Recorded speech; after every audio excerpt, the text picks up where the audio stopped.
वो नहीं समझेगा। हेलो, अरे भैया मेहंदी कितनी करना ये बताओ, फोन काट दे रहा हूँ।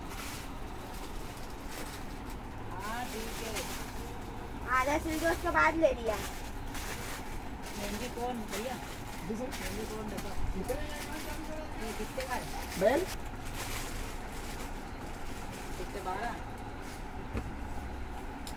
ये एक छोटी वो दिखा वहाँ रखी जाए ताकि कैसे एक कहीं शेकी नहीं यहाँ पे।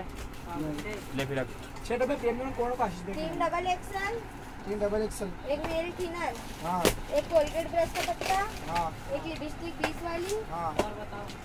एक लिपस्टिक,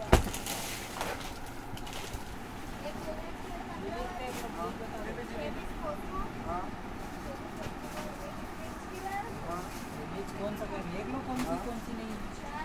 देखो रुपये निकल गया 5 बोले 1 मिनट बैठना पड़ेगा क्या? बोल तो ये सारे सब